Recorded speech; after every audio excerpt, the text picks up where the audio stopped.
received.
Product received. Product received.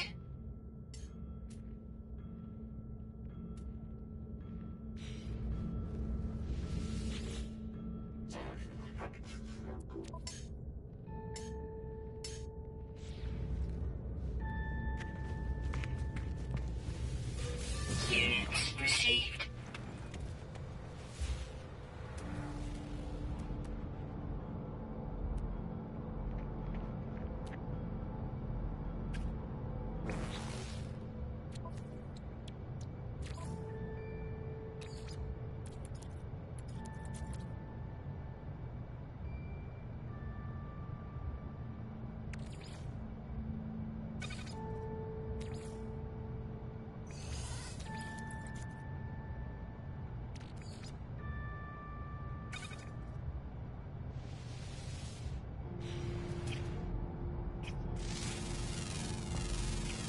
Units received. Units received.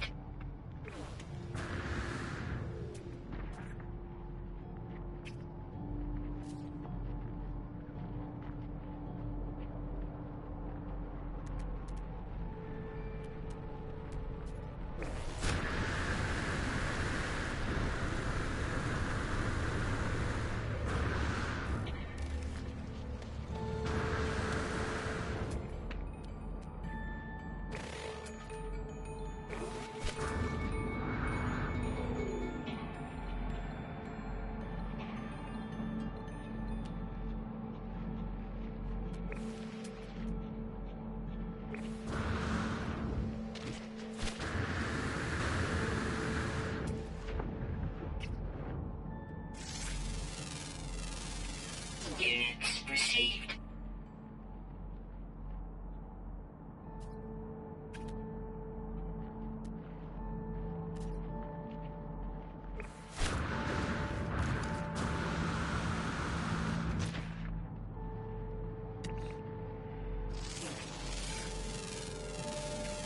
Units received.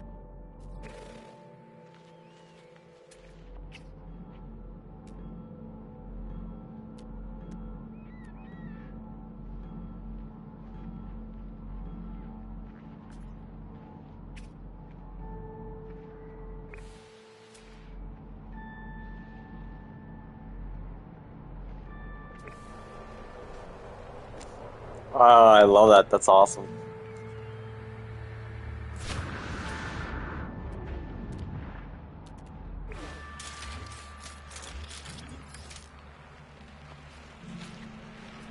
If not, claim it as your own. That's awesome.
Units received.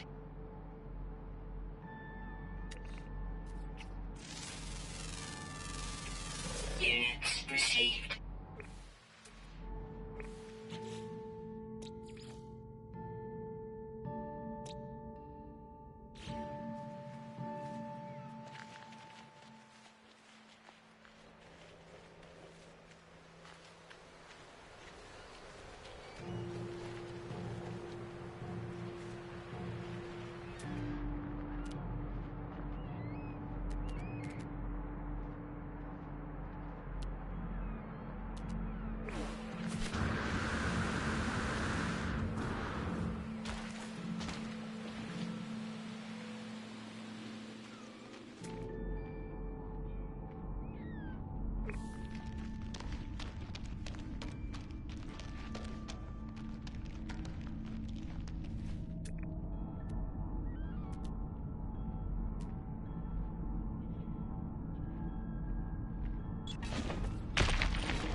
Units received.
I like fun quotes too. Big fan of those always.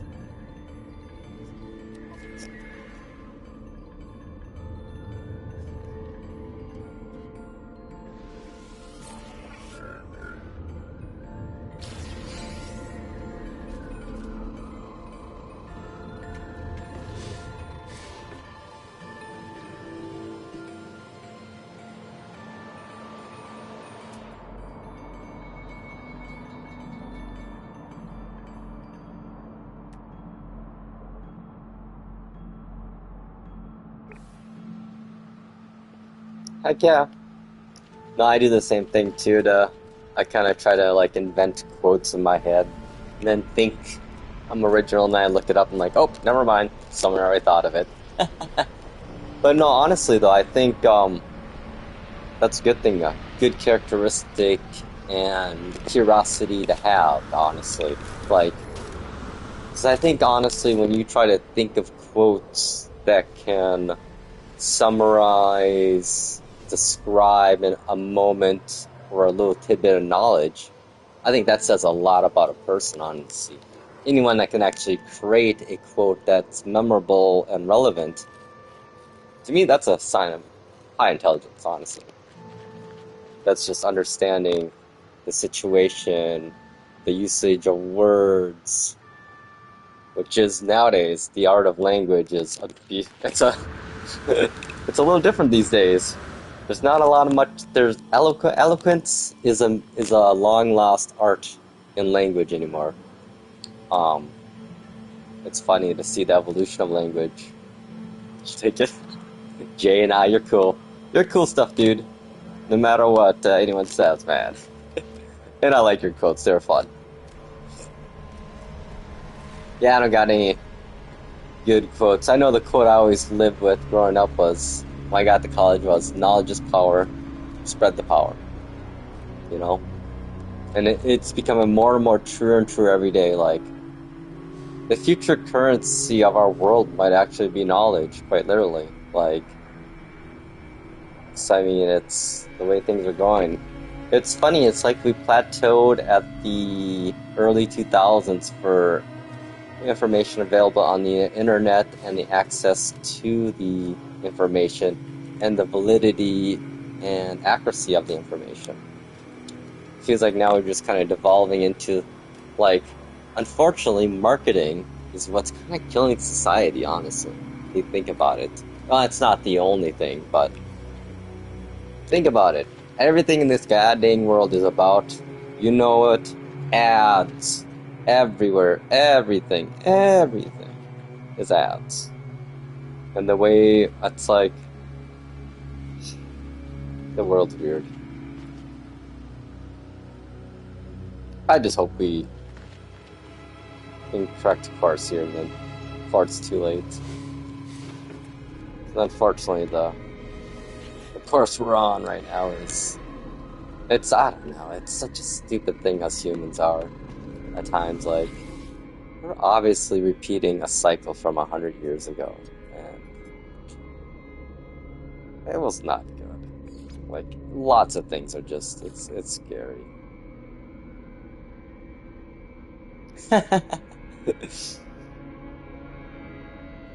True that, true that. But I don't know, the more I get older and understand the world, the more I see the beauty and simplicity and the simple way of life. I mean, high-end tech guy here, and I was living on a farm, my mom's farm, for 4.5 years, taking care of her as her caregiver. I mean, I went the opposite spectrum of the career path, you know.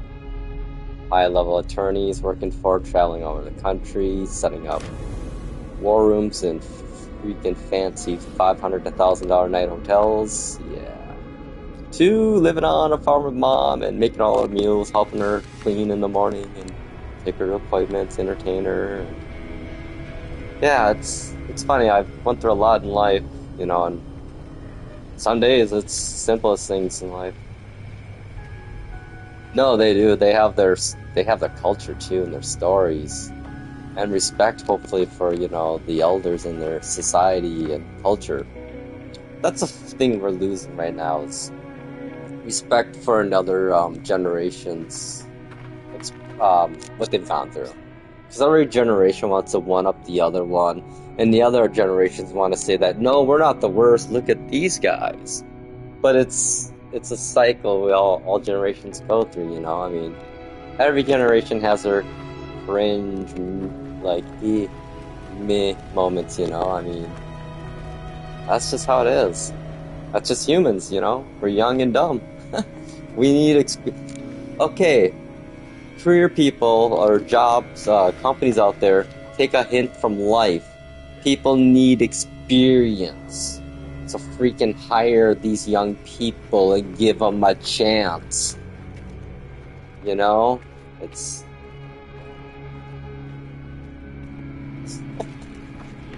Oh man, how about cannibalism? Let's just say this. It's between surviving or eating other people, humans, cannibalism. It's dying or that, I will die any day. I will gladly starve to death and nope.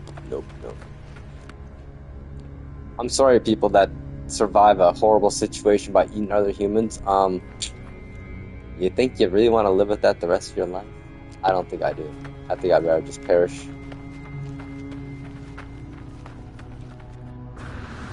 So, that's my thoughts on cannibalism, y'all. Hell no. Would rather die. I don't care if you guys eat me afterwards, but I ain't gonna do it. I have morals. And you know, honestly, like I always tell everyone, it's been a hell of a run so far in my mid-40s here. And I went through a lot of life. I got to see a lot of great things, horrible things, sad things, happy things, hopeful things, hopeless things. I mean, hell, I got the gambit of every, like, emotion, situation you can find in the world. Some, you know, and that's shaped who I am, and I'm proud of who I am. I think I'm a pretty good human. I try to be just and fair to most, and bring good and happiness into the world.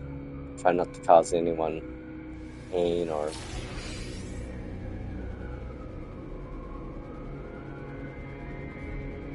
Oh my god. Funny you mention that. I've been hardcore into that the last... Well, I've taken control of my financial life pretty early. Well, not early, but late 20s, early 30s, I usually started doing it for real or whatever. But yes, oh my god, they need to teach basic budgeting, financial planning, management in school, in high school. Like junior, senior year in high school, they need to have a course just literally telling you, okay, we're going to show you what happened the last 20 years and bring in a 40-year-old middle-aged person that did the right thing and one that didn't do the right thing. Or literally show them Caleb Hammer and Dave Ramsey episodes. Be like, okay, here's... You may not take this seriously now, but let's fast forward to give you a little taste of a little sneak peek of what the future could be like if you didn't financially plan properly. So yeah, funny you mention it, because actually this week I'm so proud. I plan to put down my one last payment on my condo, which I've owned now for 15 years and will have paid off in 15 years, hopefully. This week I'm gonna send the money or a cashier's check out, hopefully. So that literally brings my total monthly expenses, like expense I need to live, to be a total of $850 a month. That's all I need to make to survive with food and everything else bare bones. I mean, I don't have rent anymore, so yeah, $850. So in other words, yeah, I'm retiring for sure in 5 years or less. Like right now, I'm temporarily retired, but I've been looking at the job market. I've been looking at my industry. I work in IT, like, and when I say IT, I mean generally anything in IT I can do, kind of. Like, I can do servers, system administrator work, I can do software deployment, packaging, I can do desktop deployment, packaging, support, mobile phone support, back-end support, anything computers, basically.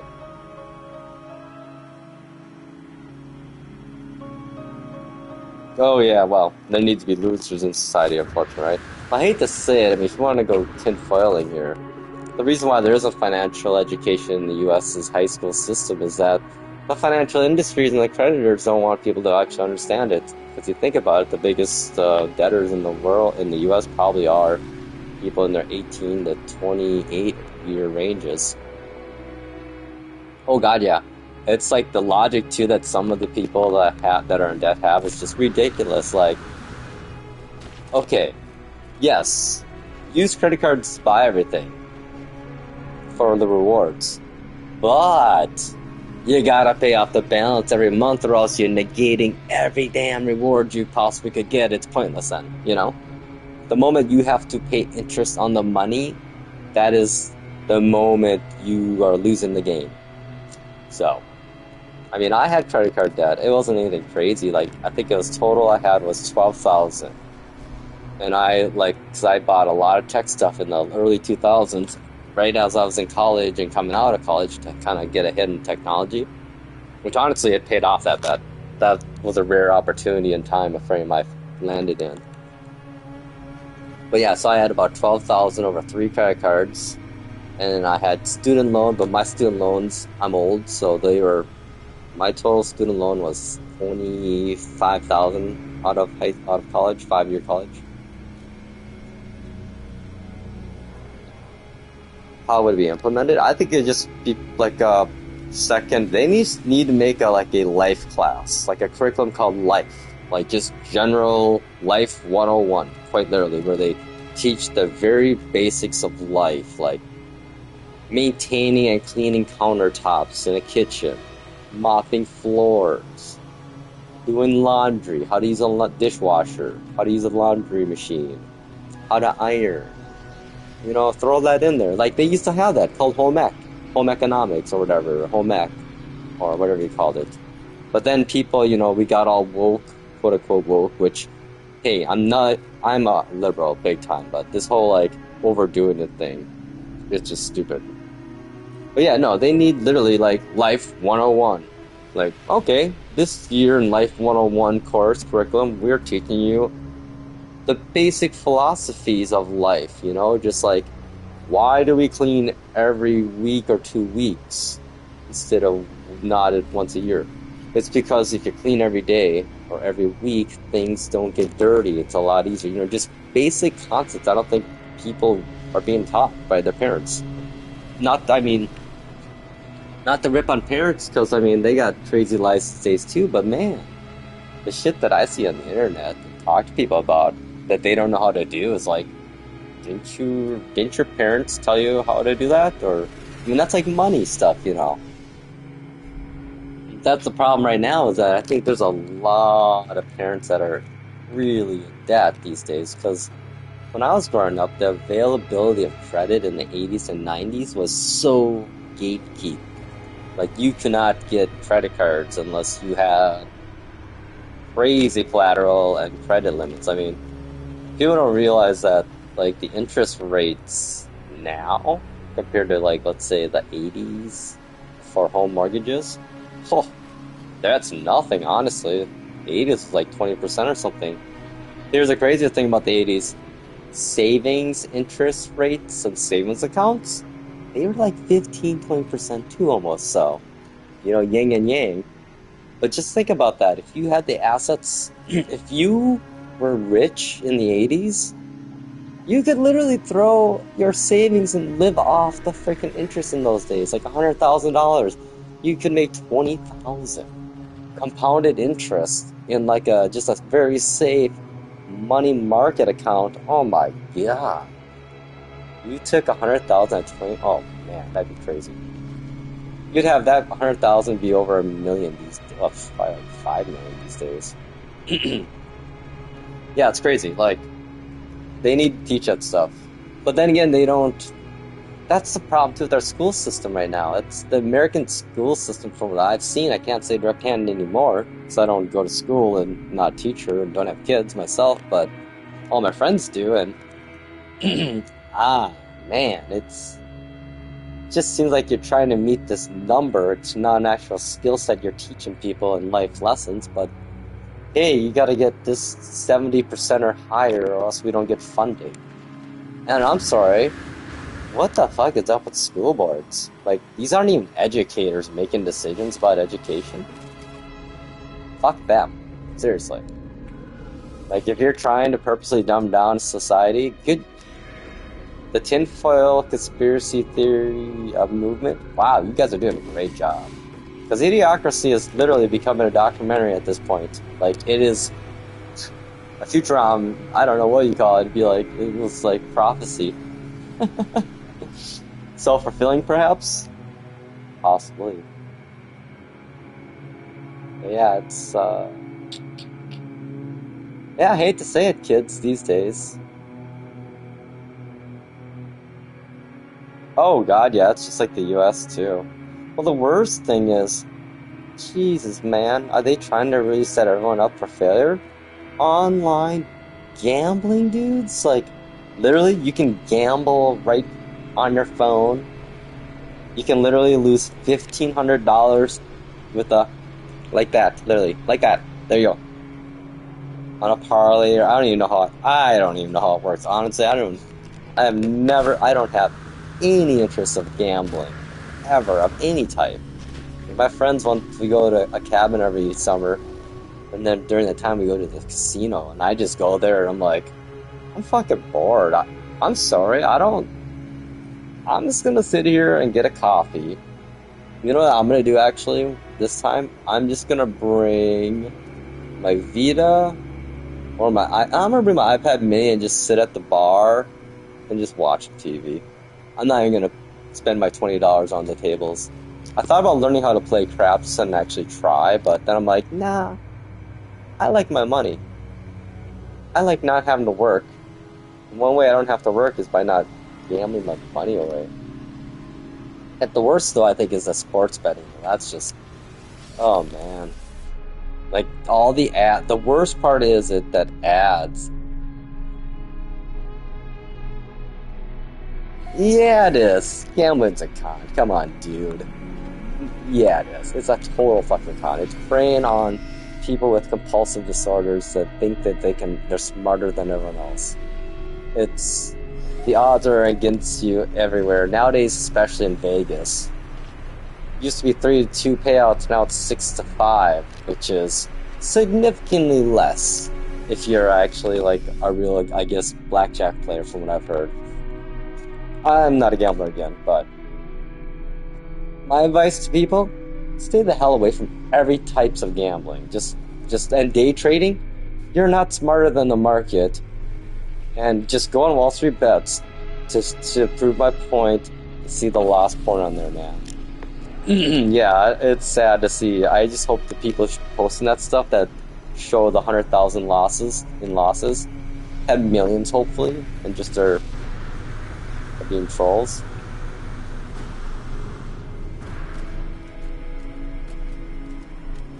No, it's just a stupid thing to do. I'm sorry. You can't make gambling ever sound like a logical thing to me, dude. So, sorry. Gambling's the stupidest thing humans can do. At least, like, the way it is nowadays. Hey, I got a better idea. You're gonna go gambling? Just give me half your money now. Just give me all your money. Then when you come back, a day later, I'll give you half of it back, and you made out better than if you went to a casino. So, there's my thoughts on gambling. And how many people do you know have won a lot of money, but then probably you never hear about the losses, do you? Oh, it's like, oh, I won 5,000 at the casino. Oh, awesome. How about those 20 other times you went this year? I never heard anything about those times. Oh, what happened to your nice car? Yeah. No, it's stupid. Even playing the lottery is stupid. I mean, that's just chipping away at you $1 at a time, $2. I mean, the odds for I don't think people understand how those Powerball lottery ones work. Every year they add 10 more numbers. And what that does to the probabilities, it's just ridiculous.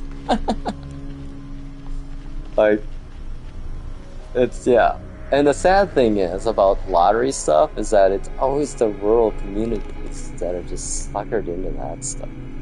I'd go, when I was at my mom's place at her farm taking care of her, I'd go to the gas station, I'm gonna say I'm an idiot too, so I can't say anything. I'm just a different type of idiot.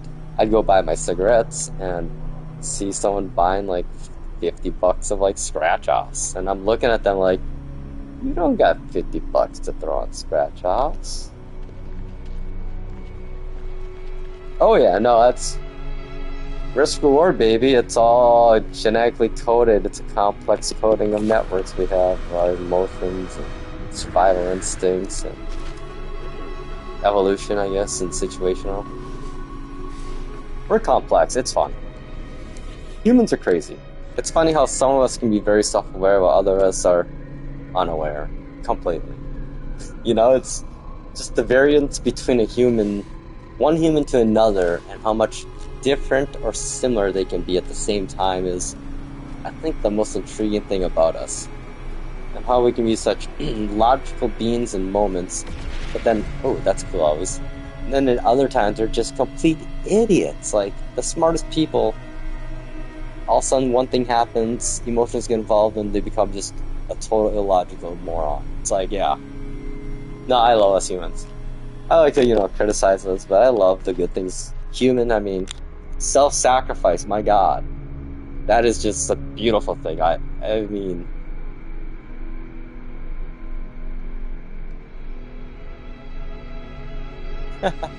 Oh, like I tell people, yes, but I mean, I feel like life can work out in your way if you are good in life. It's a lot. I mean, that says a lot, but luck is a big thing in life. Luck, or I guess, having money in your family, I guess. I mean, my whole retirement thing is a combination of luck, kind of. I guess I did kind of gamble, but on something that was, playing the crypto market back in the day. So earlier this year, I kind of cashed out that, and that's kind of my retirement I'm currently temporarily living on. So yay. I guess, if I held on longer, I probably could have not worried about stuff for a while. But hey, I paid off my condo, so enough said right there. I live in a place I'll have no payments on. My car, I paid that off last spring. Yeah, last spring. Oh, exactly. I was looking back, and I've been working since I was 15 years old. I was up until this January. So I'm like, oh wow, so that's about 30 some years already in the workforce. And I checked my Social Security thing, and I have all 40 credits where it is that's required to get benefits, so I can not work and still get Social Security minimal. So yay. Which to me, I'm not even counting on. That's just like, that'd be bonus monthly money, I guess. Which I guess is like $1,800 a month it'd be around. Which honestly, with my bills, $1,800 would give me $1,000 extra for play money. So it's like, yeah, it's weird. I think what my plan is, if my investments long term go well, keep up with the index, which I'm in, I kind of want to start giving younger people that I know their inheritance. I want to give them before they're even old. So if I could from what I've seen with the getting older, and people that have money and assets, is that all of these people that have this money, they don't give their kids the money until they don't really need it, these kids, because they're in their 40s, 50s, 60s sometimes. What's the point? They need the money when they're in their 20s and 30s. So once I can figure out exactly my future investments, I want to give my decent inheritance I want to give out when I'm in my 70s. So I'll be honest, I want to spend all my money before I'm 80, almost, because if I have to go to long-term care, I want it to be on Medicaid bill, I don't care. Actually, I don't even want long-term care. I want to just be like the old people in the old days, like, okay, Papa C-Muck is gonna go on his long journey into the hills, and he will see you, a while from now. Yeah, I agree. 30s, yeah, if you're starting over or starting from a really bad spot, 30s are tough. Because the problem we have, us humans and everyone, is we always want to compare ourselves to, and our ambition levels aren't as much depending on if you have a family you're starting or wanting to start. Yeah, I agree, man. 30s is a tough one. But, it's better than the 40s, so. Or 50s, It's never too late to really get on it. But right now, I hate to say it, any advice I have for people isn't relevant right now. The world right now is not normal like what I grew up in. Like, you cannot just be a hard-ass worker right now and actually get ahead. It seems like that the way the employers and the businesses are rigging the work world, it's so messed up. Like, I think it's going to be a mass, protest, boycott. I think it's got to be something crazy's got to happen because they're just getting away with it. The governments aren't doing anything about this. They are in the pocket. The problem right now in this world is the fucking government officials that are all in the pockets of all the big corporations. Do we see? So what happens? There is no regulation. There are no inquiries. There is no anything. It's all, okay, cool. We'll just, creating this greater divide, which again, I don't get the point is. If you have no middle class, there is no this world we live in. If it's just rich and poor, there's not enough rich people to buy the shit that companies are making that they make their money off of. Don't they understand the system? Rich people, if you break the system, you will be broken. They don't get it. Fucking read A Tale of Two Cities. Study the French Revolution. That is what happens when a breaking point hits. TLDR, it's not fucking good for rich people. You're gonna die. A lot of you are gonna die, or you're gonna have to hide, or you're gonna have to hire a crazy militia to protect yourself, because people are getting to a point where they don't give a fuck. It's getting close. Very close. When people don't give a fuck, eat the rich is not just a saying anymore. Yeah. Look up that saying, eat the rich. No, how? I'm curious, Steve. Jason, want to know how to make a rich person poor? I'm curious now. I feel like it's a punchline, or it might be fun.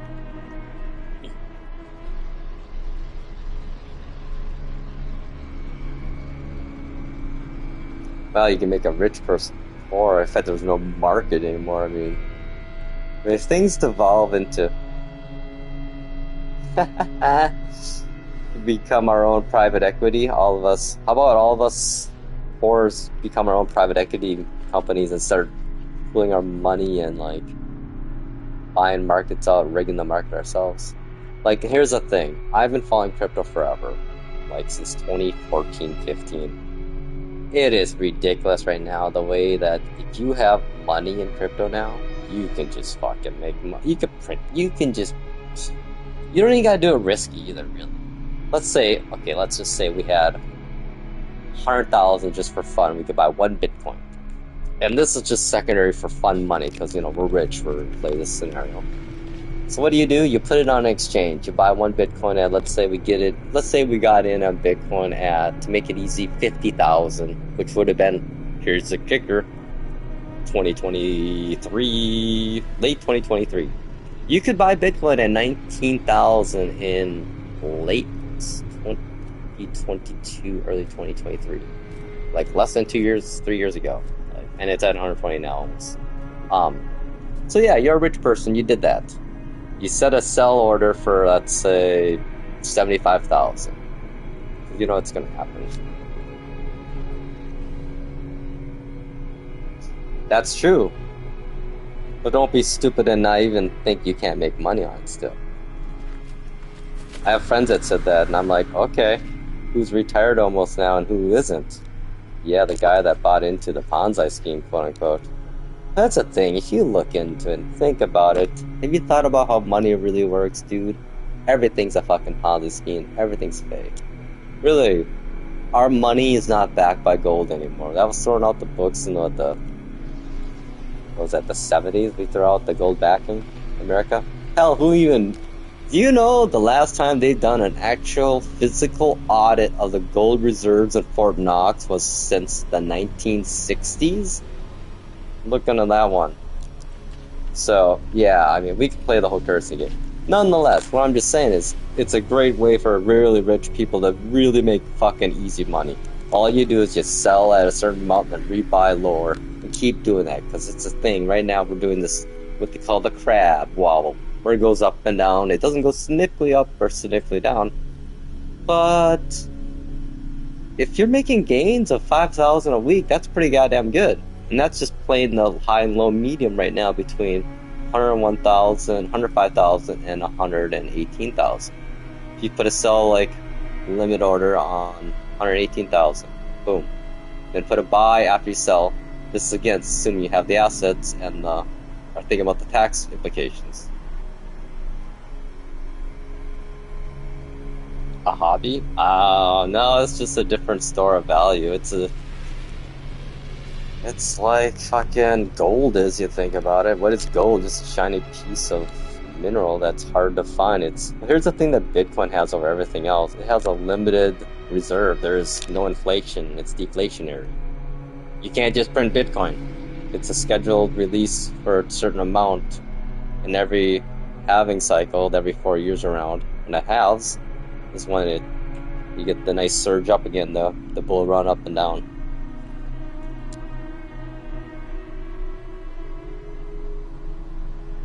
Oh, see, I know the technology.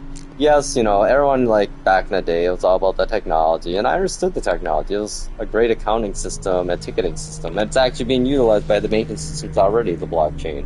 Has been for, like, 4 or 5 years. And yeah, I mean, that's why Ripple's doing so much crazy shit. It's trying to be the bridger.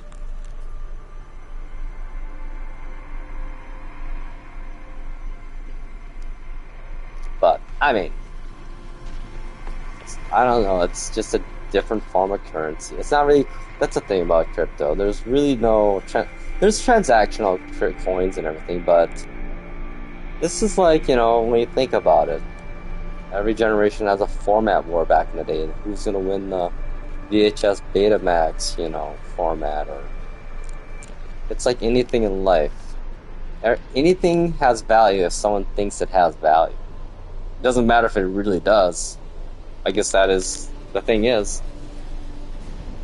we define things and what is of value. So, a potato is of value, of a lot of value when there's a potato famine. It's funny, it's scarcity, man. Scarcity-based economics, which is going to be the death of humans. We gotta go all hippie-like and utopian soon here. Automation, AI eventually will motivate that. It's a matter of how that happens, if it's willing or forced. Hopefully not.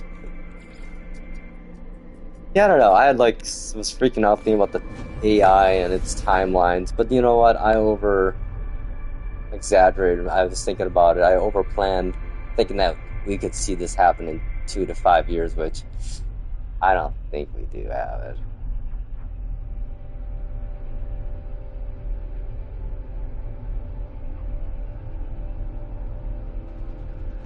No, not really. If you stick with like Bitcoin or Ethereum, well, Bitcoin is just.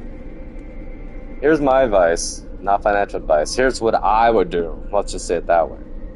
Right now, we're at $117,000 Bitcoin. Earlier this week, it hit 120,000. Then earlier it was at like 113,000. So my expectations are guesstimates this halving bull run cycle. I'm gonna guess by December, January or so, we're gonna see Bitcoin probably get up to about 140, 150,000. Then right about end of January, early February, I think it's going to start doing its thing where it just drops like a fucking rock. Because everyone's going to be exiting their positions. So if it gets 150,000, anyone that has any skin in the game is be like, yep, that's my sign to get out. And then you're gonna see the massive drop. But the good thing about these cycles anymore, I think they're gonna be not as severe as previous cycles, good or bad. I thought that about the last one, and it dropped down to 15,000 Bitcoin last time, and it surged to 60,000 prior to that, which is the all-time high too. But I think 60,000, the last bull run, was the all-time high. Now we're at 117,900 right now.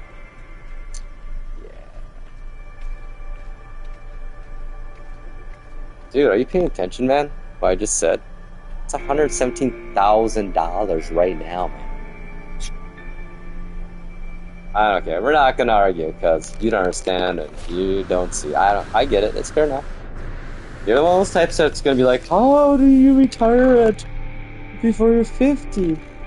I paid attention, but I also knew I wouldn't lose it either. I knew that I could lose everything when I went into that investment. I treated it as like gambling, basically. Gambling with actually way better odds of a pretty big payout for minimal risk, actually. So. But hey, whatever. You know, maybe I might have made 6 figures, so, you know. At least it is fake, though. Get off my condo this week.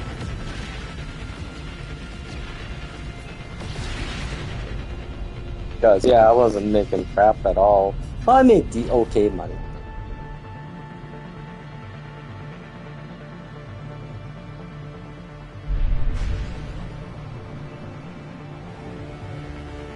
I don't know what the point of your phrases are, dude. The way you sound like you don't think, well then... Well, I guess... I don't know what the point of what you're saying is, honestly. Like, so what's your point? You can say all that stuff, but what's the point? Money is much more stable than big money? I don't know what that even means. No, that's wrong. Big money just makes you money. When you give money, the more you have, the easier it is to make money doing nothing with your money. Like, the goal for anyone trying to make money, like, at least for my goal, is to basically have my money make enough interest per year where I don't have to work. And it stays the same amount with me taking out, just making money off that interest. That's the ideal goal, you know? The thing to think about, too, is that if things go sideways, you still have that money if it's in a safe investment, like a money market or high yield savings account. Like Dave Ramsey and all those guys, they talk about that stuff, and it's no joke. Think about it, 100,000, let's say you're making just 4% only. That's like 4,000. I mean, 4,000, let's say you have 500,000. So that's 20,000 a year in interest. But anyway. And the biggest deception people want to tell you is that, you know, don't take the job promotion. You're going another. It's going to put you in a higher tax bracket or whatever. Yeah, no. Take the raise always. Take the money. Always take the money. Always take the money.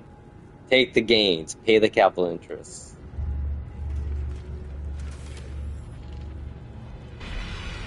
Well, yeah, of course. If you're, you know, investing, you gotta be smart with how you do it. You don't want to get audited either, though. At least in the U.S., there's 2 things in life: death and taxes that are guaranteed, and you don't fuck with the IRS. I know, like, people like in the crypto world think, oh, I'm smarter than the IRS. Dude, do you understand the technology that you invested in? The idea is that it's transparent and transactions are viewable by the public.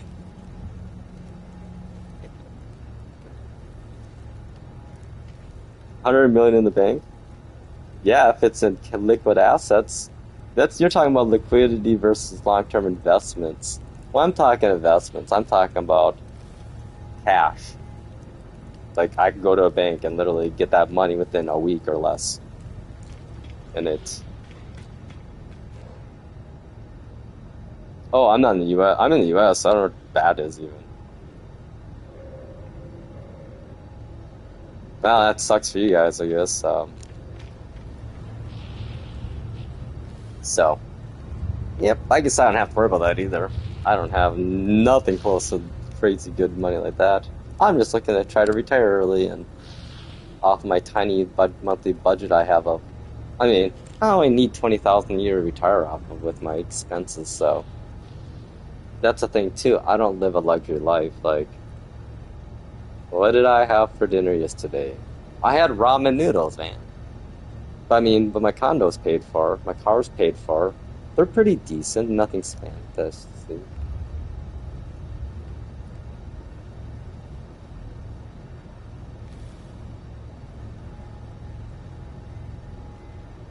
Oh, I understand economics, dude. I don't know what you, yeah, you don't need to teach me about fucking money, dude.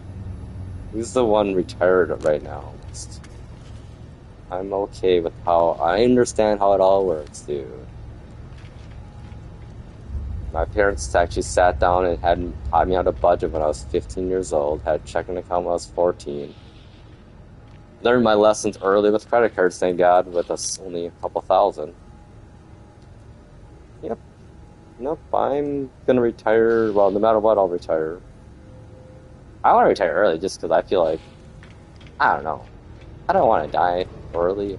That would suck, have all this money in retirement, and then you die at like 65, and you're waiting to retire at like 70 so you get max. I've seen that actually happen in like my mom's area when I was, taking care of her. Like, because I interact with a lot of old people the last 4.5 years being a caregiver in a rural farming community, and, taking her to appointments. We'd have to go to the clinic every month, at least once a month, to get her blood checked because she has on blood thinners for her previous stroke she had. And yeah, it was sad.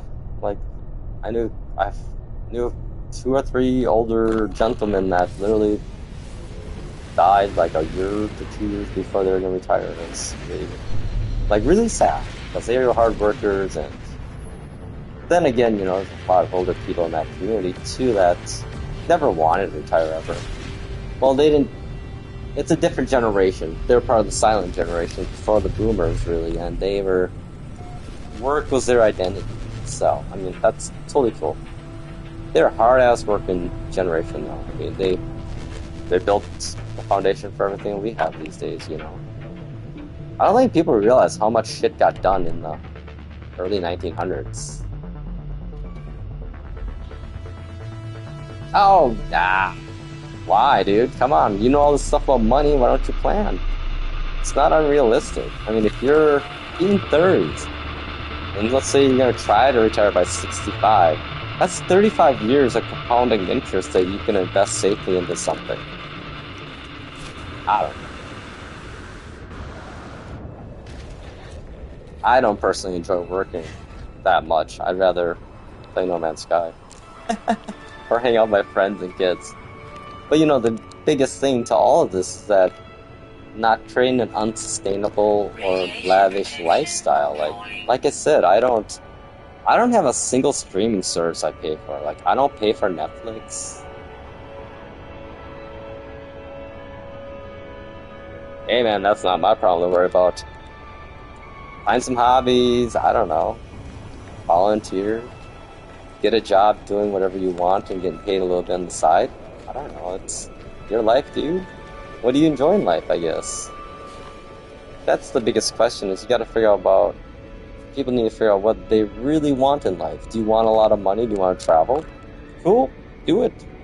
Base your life around that. Base your career. Find the path to get to that one.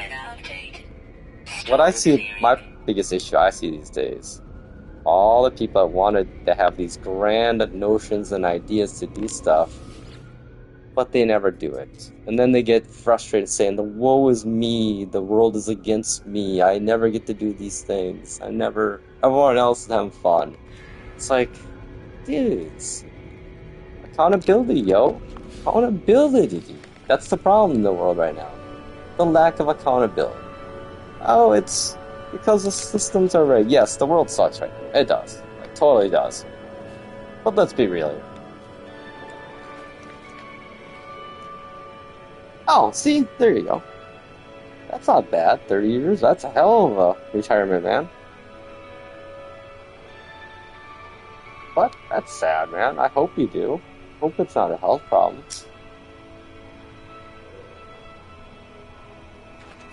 Well, you know, I always say I'm a weird guy too. I don't fear my mortality. I know. I'm like, hey, you know, if I get hit by a bus tomorrow, oops, that's life. I don't care. I'm dead. That's like I tell my friends, like, I don't know if they get freaked out when I talk about this stuff a lot, but I'm like, okay, guys. Oh, but yeah, I was like, I always tell them, like, guys, if I ever pass away and you have to deal with my crap, you can throw whatever you want out. Don't feel guilty. Like, all my sentimental stuff that's sentimental to me, it doesn't mean anything to you. So don't feel bad. Like, I'm actually gonna be working on my will and end of life planning stuff just because, you know, I'd rather see my friends' kids get all my stuff, which would be awesome. I would love to see some 20-year-olds, you know, if something happens to me, get a lot of, like, cool things. Or at least, you know, things to help them in their life, in their future. Like, I think I'm not sure who I'm gonna put as my survivorship for my condo yet, but I think it's gonna be my cousin. She's like 20 years old these days, so if anything ever happens, well, no matter what, it'll be a good investment property. So it's a condo and right by the airport here, and right off the light rail and everything. I really like the condo. It's a fun one. It's hard to believe it's buildings now. 20 years old, I think, actually.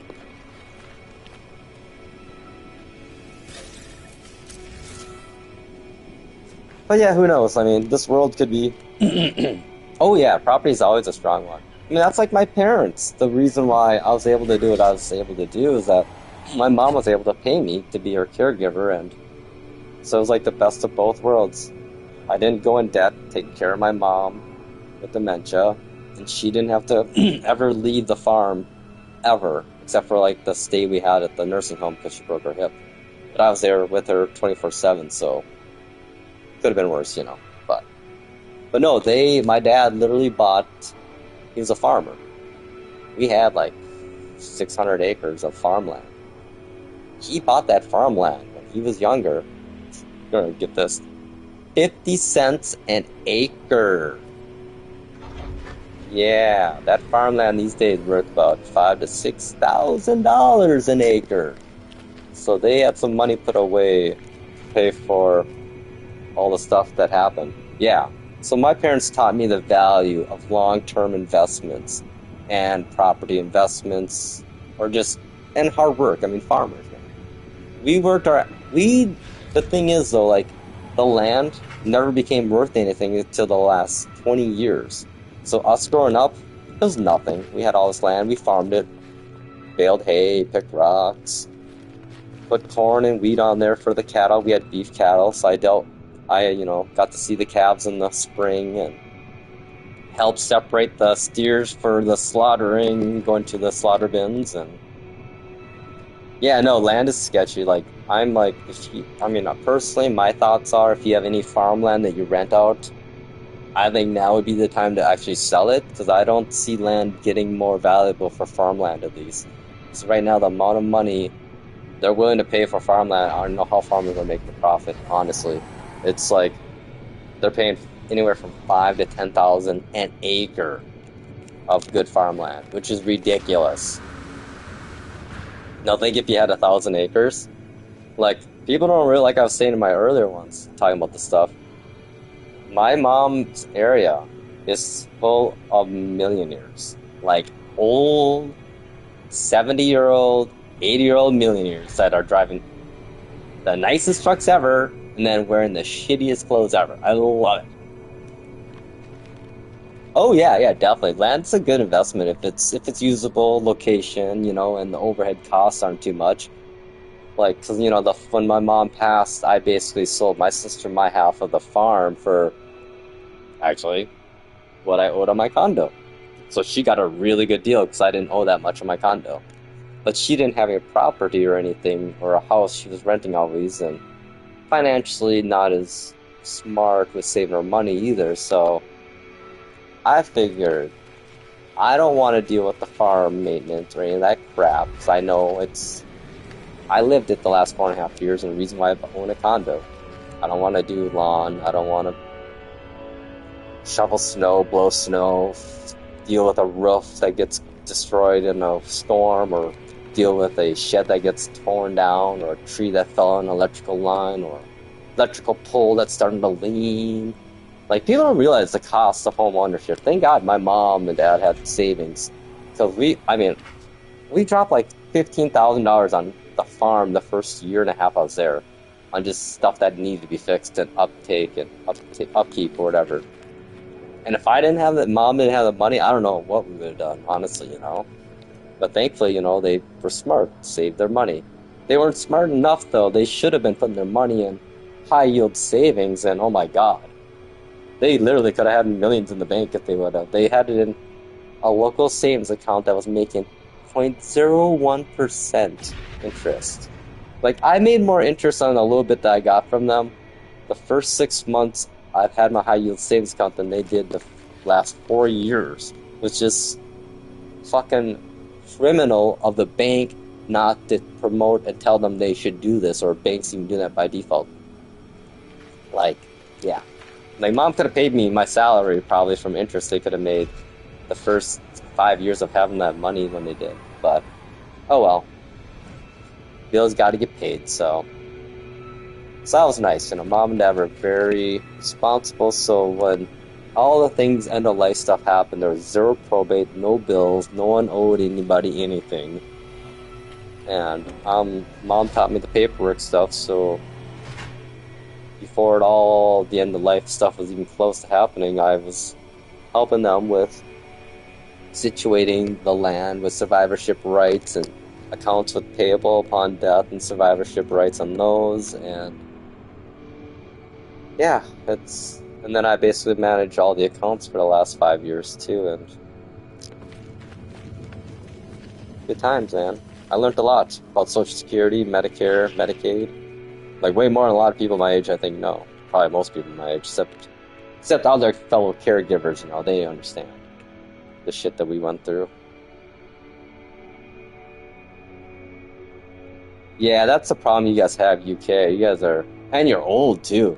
Think of the legacy of how many of the land has been sold forever for. Oh snap! Being attacked by some pirates. Yeah, no, that's the difference between the U.S. and like Europe, is that we're still a really new country and we have a lot of land everywhere. Like I don't think Americans understand like how big our country is. We're the size of like our one country. Like, our states could be countries, which, you know, in Europe would be basically. Oh yeah, look at this. We got some pirates attacking. Haha, take the baby rouse out. Oh yeah, still got pretty good guns. Yeah, I know, isn't that crazy? Like Americans, like, what? Why don't they have air conditioning in Europe? Like, well, you know, they've been kind of around a long time before air conditioning existed. You guys are ancient. We are literally the babies, man, of like modern cultures, I guess. And the best thing is, we were like the misfits, prudish misfits, I guess, as Eurotrip would say. Which is fucking, that gets me being American, is that, what the fuck are you guys going after immigrants for? Like, when's the last time you've heard of an immigrant doing something horrible? They don't. You know why? Because they're just happy to be here and they just want to be here. Like, I don't get it, man. Like, the worst crimes in America are committed by citizens that have been here generationally for generations. Yeah. Think about that one, huh? It's always the 20, 30-year-old white males, man. How are they getting guns so easy when... It's ironic, isn't it? The way the world is in America at times. Yeah, I don't know. When's the last mass shooting victim that was not a male Caucasian?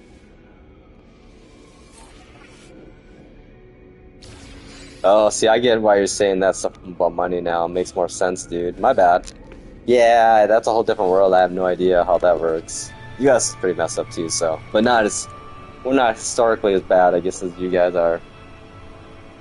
Yeah, that's like the thing that gets me about Europe too. It's the fucking Vatican, man. Like church, dude. It's like because of higher GPD than countries. Like, and that's a religion you want to follow, people?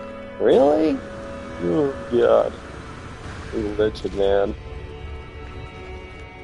The problem I have with the religion is when it requires you to put in monetary money. You know, it's like no. And the moment you don't, they tell you you're going to hell. It's like, I'm gonna mark that as a problem. Yeah, that's definitely not a good sign. Like the whole idea of teeth is like crazy. Like, okay, so I need to pay money so we can build elaborate temples and pay lavish wages to a priest who supposedly knows the will of God. But according to your stories, humans can't actually understand God because it would make their heads explode, so... Okay, I'm confused. Yeah. You know what? The good thing about it is that it gives people without morals a reason to be moral people in fear of eternal damnation, I guess. So, there's that. I just wish that humans could be as good humans because, you know, be a good human because that's the right thing to do, you know? I don't know. That's like the fun thing I think about lately. It's like I was panicking for a while. Like, oh man, AI has been putting me on a roller coaster of like emotions, intellectual thoughts, and fear, regret. I don't know. But then it kind of gives me hope too at times, like because there's a lot of things in our world when you look at it aren't logical. The way things are set up are so inefficient and illogical at times that there gives me pause for hope in AI if it does actually become an AGI to an ASI. That the first thing it's going to do, I feel like it's going to rebalance the economic status of the world. Like, it's going to look around and be like, this is silly. This is highly inefficient. Why are there a few with everything and so many with nothing? I think this world would run much better if we balanced out it and does like the little equations, the world economics of what the impact would be of actually dispersing all the funds evenly throughout the world and its impact on the world economies would be amazing.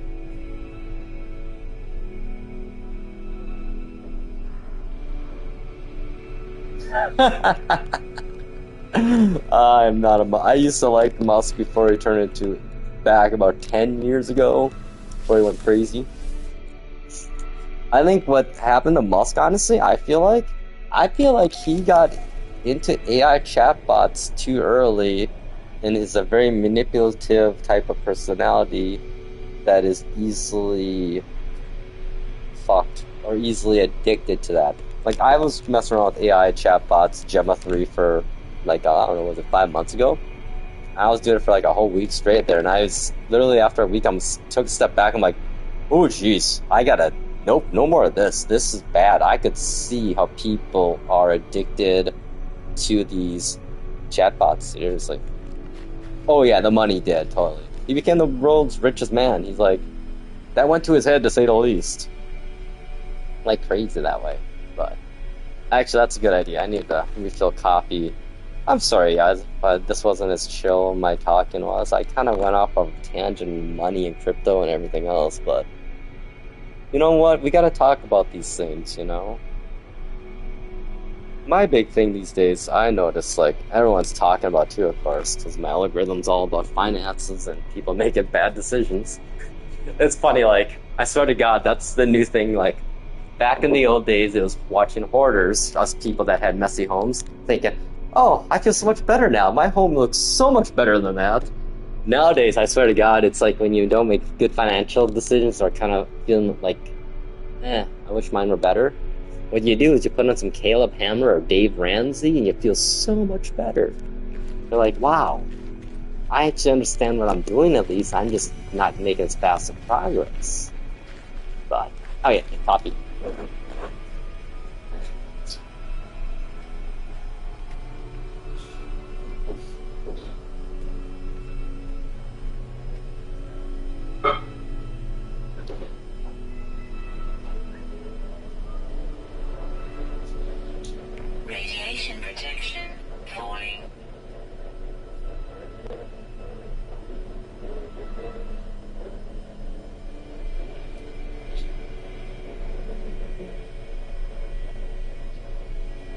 see here. While we're waiting. Yeah, I drink so much. I gotta find like a cheaper supplier of coffee, like bulk coffee buying. So I literally drink like 2 to 3 pots of coffee a day. But again, though, I brew it at home. So like my tips to retire by age 50, just cut your expenses down, man. Like I used to buy, oh my god, I was thinking about the amount of money I spent when I used to work at the law firm downtown Minneapolis. I literally every morning spent $8 before I even walked in the door. Ooh, Indian Robin. Ooh, Indian Robin. Thanks, Jay. Indian Robin. Writing that down. Writing that down. Hang on. I'm old. I'm old school. I'm analog, man. I still got like paper notebooks sitting on my kitchen island. Indian Robin. Checking into that. Yeah, I realized, I spend like, what, $20 on a big old tin of coffee? Dude, I'm telling you, I have yet to find a replacement for Post-it notes. There's still no digital equivalency. Because the problem with it, with Post-it notes, is that it's so disposable, in what it is. I don't think there will ever be a digital equivalency. The closest thing maybe we can do is, finally get pens that, the pens that have ink in them that actually convert to digital. Which, the problem with that's always been the software's never been good, Hate to say it, I bet Apple could do it, right? Because they fucking are good at that, like, I used to hate Apple, like, I don't know why. I hate them, but I'd always use their products just because I had to. My belief system is if I'm gonna complain and rag on something, I gotta use it. I gotta see what it's about. Like, before I can criticize something, I gotta at least try it. And then sometimes I'm like, you know what? My anger was misplaced. Like, the M1, when Apple released the M1 MacBook Pro chips, or the M1 chips even, Apple Silicon, I was so skeptical, like, oh, this is just fanboy crap, And I was like that since 2020 when they released, so it's been 5 years. And I had never really ever used only one M1, like an M1, I think it was MacBook Air at work. But again, I was out of tech in 2020 because of getting laid off and then becoming my mom's caregiver, so I didn't really have access to all the high tech I did at the law firm because I was the guy that bought and tested all that crap, so I was pretty lucky, actually. My position was fun. I gotta admit, I complain about it at times, but I had a really fun job. Like, I got to buy all the new shit, play with it, and test it, and I got to get all the laptops in when we were buying new laptops for the law firm. I got to make the choices. Like, one of the biggest... I had direct influence on the purchasing decisions of IT, which is awesome. So you get a lot of cool stuff. Rob being UK? Oh, sweet. Hell yeah, dude. Hey, if there's a way for me to give you a little, like, referral links or anything, drop it, man. I'm all about... I like, referral links and that stuff. I'm all about it. I'm gonna spend my money. I want to at least help someone else if I can,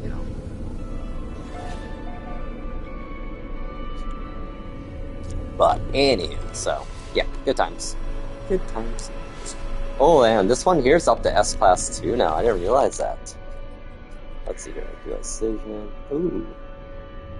Ah, man, we're keeping the specialist mercenary, man, right? You can't take that out. What's a burst? I don't know what those are, but... Sorry, resident technician, we're, gotta keep the mercenary though, right? Okay, let's see here. Let's see our status. Oh yeah, we're totally S class now. Oh my god, you guys are all about the tea, man. All about the tea. I'm not a tea guy. I get it. Actually, I don't mind tea. I like magic mushroom tea is what I like. But I totally got into Ted Lasso, like quite a bit late to that series, and oh my god, yes, tea. I love it. Oh, like I'm like Ted Lasso in that I'm a coffee guy all the way. I can drink tea if I need to, but if you give me a preference, coffee, black with a little sugar.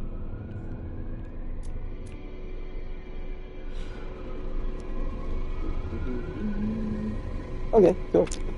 Oops. Let's see. Was I building, upgrading anything here? Probably. Nope, I'm not. Yeah, I'm gonna leave this go so that way I get a building request. Oh, I better talk to this guy. He waved at me. Hey, dude.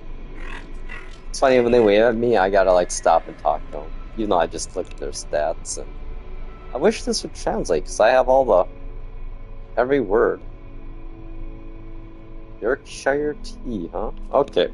Hang on. Let me go to my notebook here. I'm gonna call it. This piece of paper is Jay recommends. Like seriously though, people that out there listening,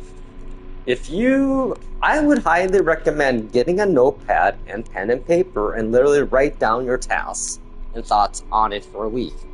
You'd be amazed by that physical connection your brain has to your hand, how it works. You're gonna be like, wow. It's just, I don't know. The art, the act of writing with paper and pen still can't be replaced by digital. Tip tapping on fucking a touch keyboard is not even close to even just typing on a normal keyboard even. The connection you get with the tactile feedback of the buttons, keys clicking and whatnot, or motion.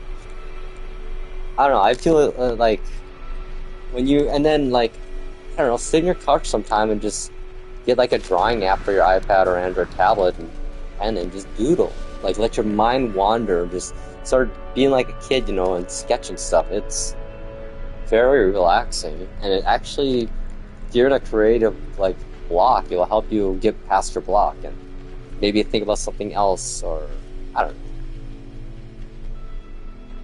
The best way to, get past a roadblock is not to think about it.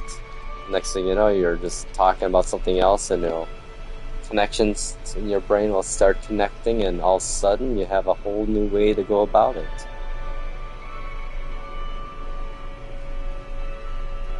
Oh my god, you must have actual penmanship then. That's awesome. Like, I am so impressed with people that have awesome handwriting. Like, oh my god, there's some older ladies, my mom knew, her friends of course, they're in their 80s, but in their 80s still, they are so proud of their penmanship, and it's such a thing, for them, and how always has been, and I just look at it, I'm like, oh my god, this is beautiful actually. I don't get to say that very often about people's handwriting, but it's just the care and the style and just the consistency of the letters that that they meticulously thought about what was written here and enjoyed it, and and are proud of it. I don't know, it's a lost art. Like calligraphy, it seems silly when we were doing it as kids, I remember, but now I look back and I'm like, oh my god, it's fun. It was like, I think it's very important to a development of our language skills too, is all this stuff that we're forgoing, there's a reason why we taught stuff like how we did in school, Tablets are great, yeah, it saves paper, but it's all about the education and the kids, not the overhead costs or the efficiencies of it, But that's, like the scary thing about AI is it's used in education before it's really quote unquote AI. So right now we don't have AI. That's the biggest complaint I've had for the last decade is tech and people talking about AI. I'm like, no, that's not artificial intelligence. Until it can pass a Turing test, it is not artificial intelligence. Which I think now GPT-4, or one of the latest models this year, actually did pass the Turing test. So, okay, so we're getting there. But up till now, though, people are always calling things AI that were just obviously not AI, at least from a fundamental semantics and like definition of what artificial intelligence is.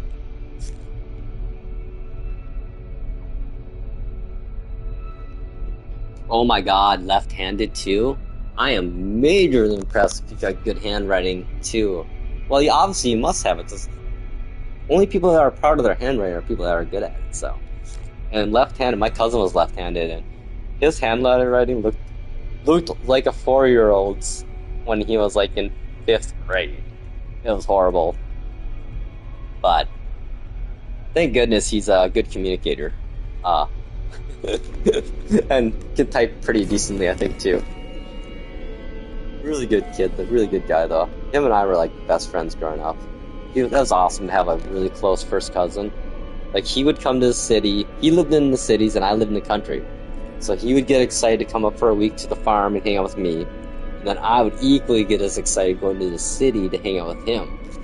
So I was like, I mean, it's quite literally like, I don't know. I swear to God, though, like, my life is kind of like a fucking movie in a way. Like, just the world, how it is. Oh my God, the fancy curls and oh, I love that.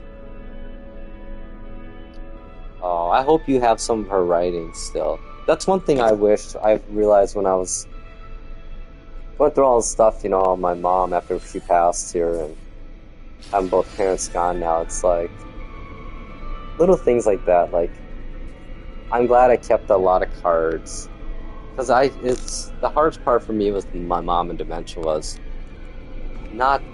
It was a different mom than I grew up with, you know, obviously with dementia, and I don't know. It was hard.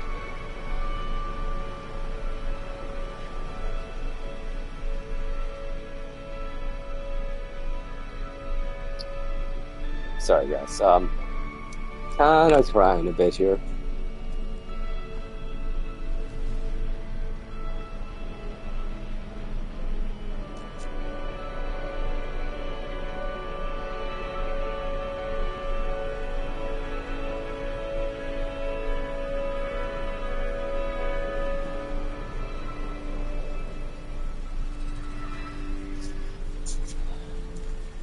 Yeah.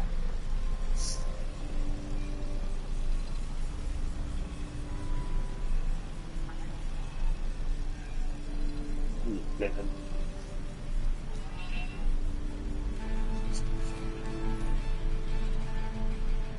Oh, that's so sweet, man. So sweet. Yeah, it's crazy. It's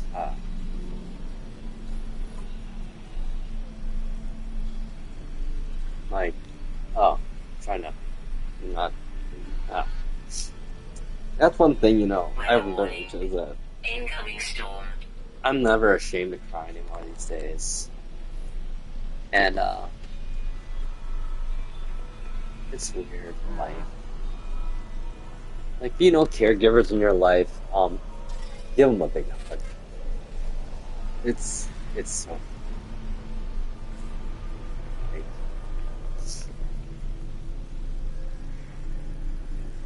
and it's not just hard during, but after. Like, if you loved your parents or who you're caring for, it's, you don't think it's gonna be, you think it's gonna be so much easier. There's not gonna be anything to worry about. But then there's nothing to worry about then. Yeah, it's tough, man.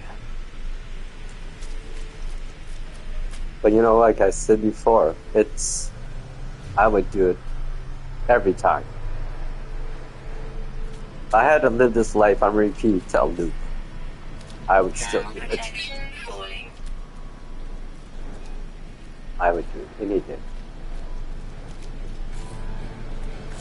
I'll be honest, it gave my life worth. Like,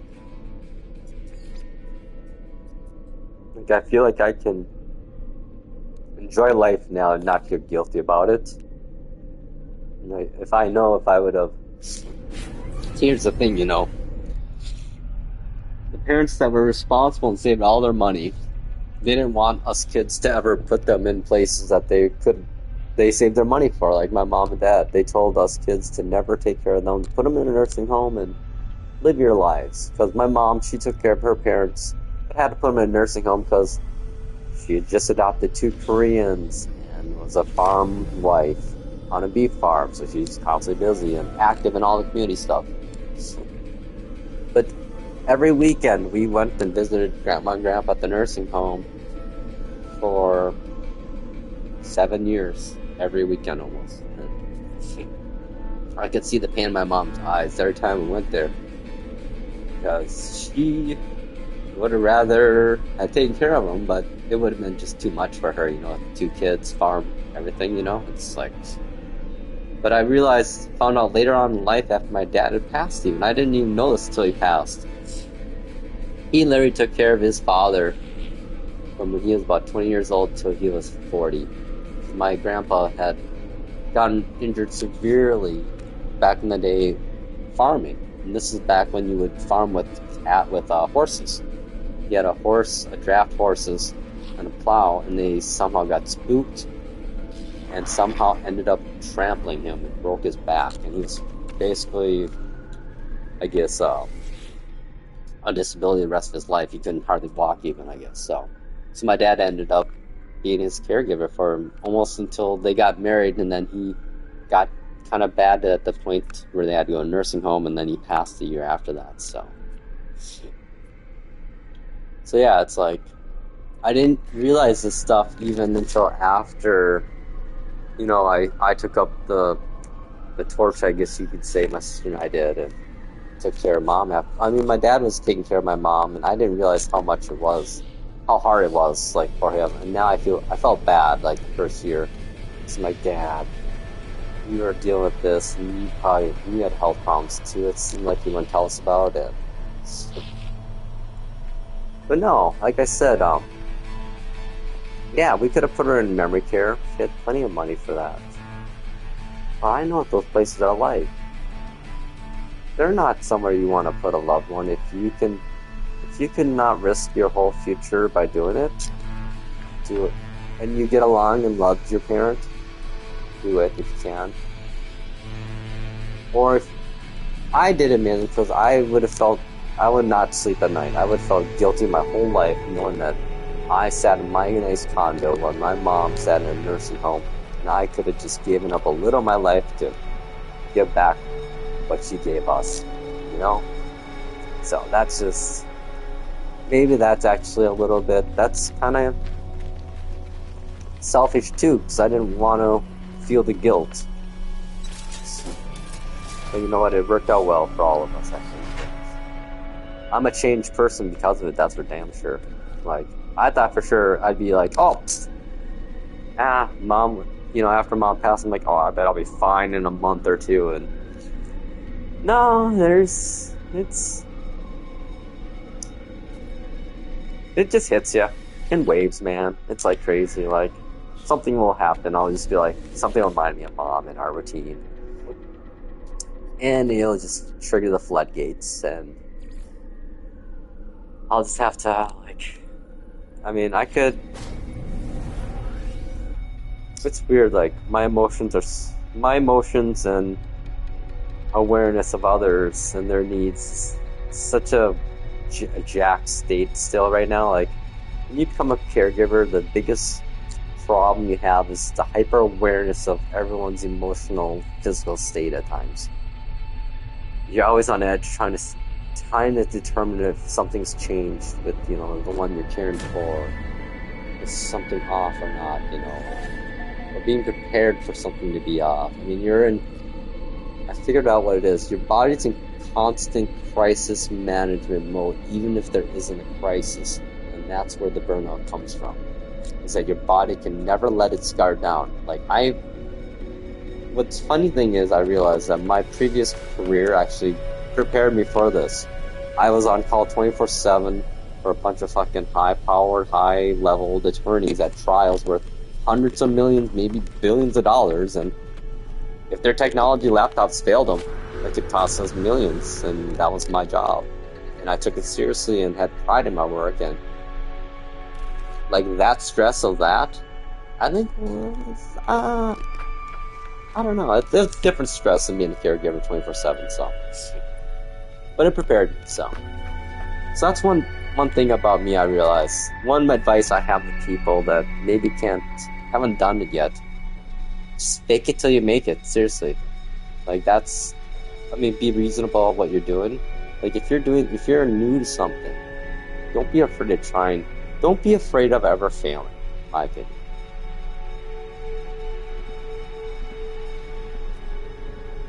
Oh, dude, that's beautiful.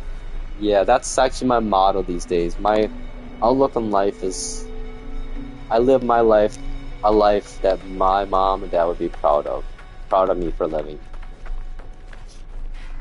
Like if I ask myself in situations if I'm not sure, like if I do this, what would mom and dad think of me? You know, because my mom and dad were good. They were good, great parents. Like, I mean, I was so blessed in life, or so lucky in my circumstances, and being adopted by these amazing Norwegian farmers. I mean, yeah, it's one thing to have good parents, you know. That's like, you know, I'm on the caregiver support groups on Reddit and stuff, and I was talking about everything, and one commenter said, "You know what, dude? That's normal when you have good parents." Like, you know, that's so true. That's so damn true, man. The more you love them, the more you mourn.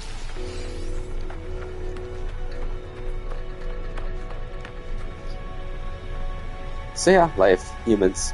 That's again, being onto existence stuff. Thermal protection Like, that's why I think, deployed. you know, I believe in a really crazy shit when it comes to existence on a existential level. Like, humans, we're just shells of what we really are. This is just a plane of existence, three-dimensional. But I think, honestly, though, of all the levels of existence that we can transcend to, that I feel like we just keep coming back to this one. Because, again, causality, linear timeline-based galaxies and our universes, it creates, you know, the world. I like your dad. He sounds pretty cool, actually. Pops, this one's for you. Ooh, that might have been a weird. That might be a weird in the bed saying. This one's for you, Pops. What are you talking about? Nothing. Yeah. And the humor, man. You gotta in life.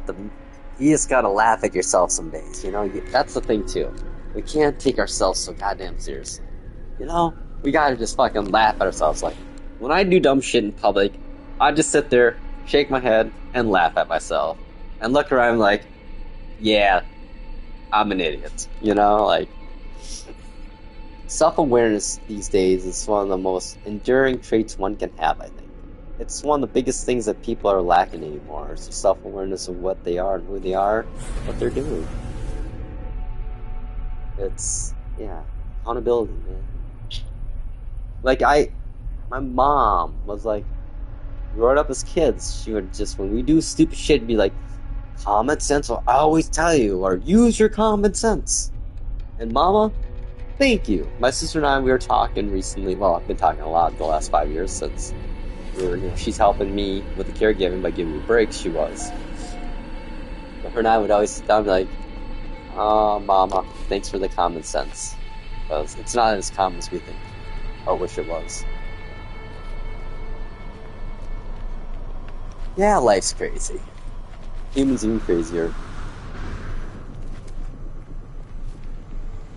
You know, I mean, going back on the AI stuff, so I love thinking about that. I don't know why. It's just the philosopher in me is just, it's such a fun topic and scary and exciting and dreadful. But I mean, I just rewatched The Matrix again recently last weekend. It's so much more relevant nowadays, even more because the world they're talking about is sadly within reaches, like, or what caused the Matrix to become the Matrix. You know, if you think about it, we are at that point in that movie's history of those years, that decade of.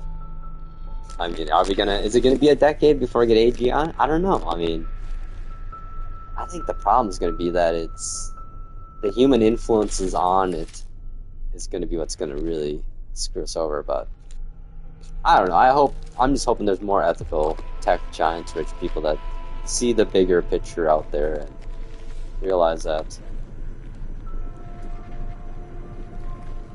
you can't just buy everything.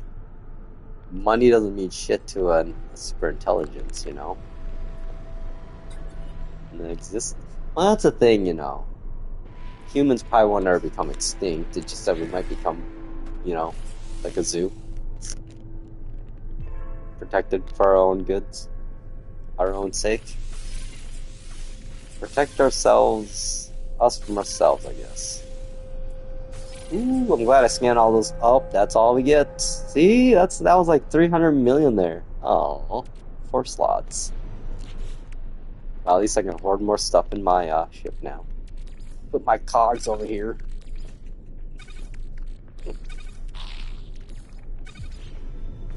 Yeah, nah, it's gonna be good. It's gonna be interesting. I just hope we don't break the kids before then, you know? I think we're getting back. I think we just had that. We just had that 5 years where we just fucked up big time. Like, there's 5 years of kids that are just kind of screwed up right now. I hate to say it. Not all of them, but there's a majority of them because of the pandemic and tablets, social media, bad parenting. Parenting that involved, here, take this little electronic device that the creator said he would never give his kids until they're teenagers. What's that saying when Steve Jobs wouldn't let his own kids have an iPad, you know? Like, nope, they won't have this. Yep.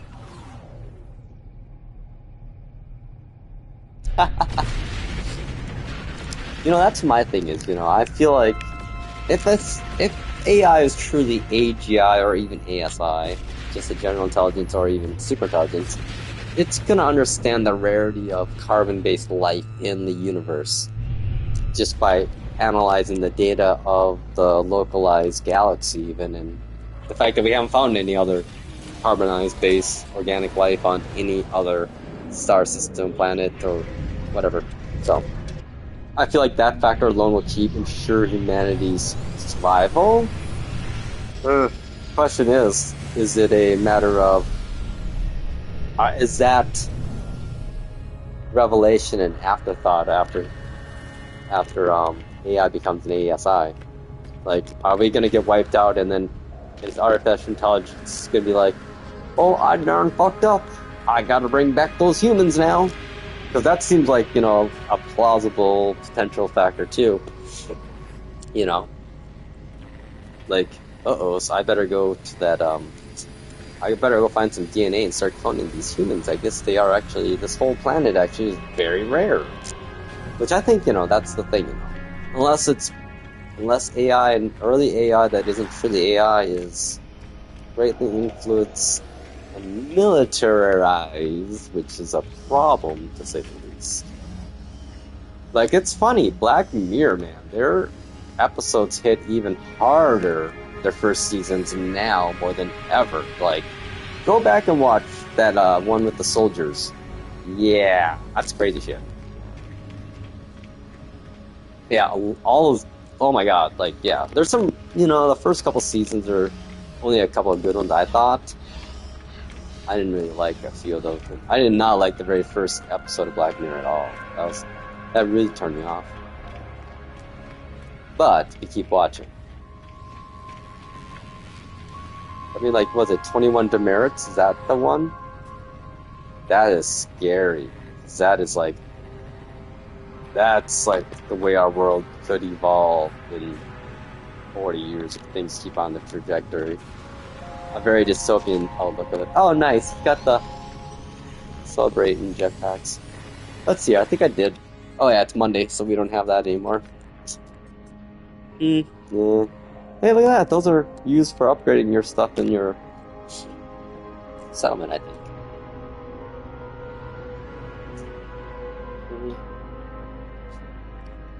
Yeah, I think I'm good on these missions. Let's see what we're selling up at the...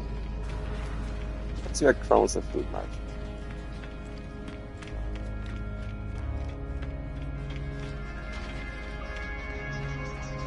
No, I agree. We are using AI in the wrong way.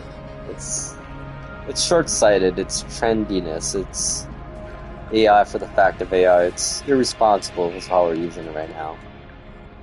Think about the atomic bomb.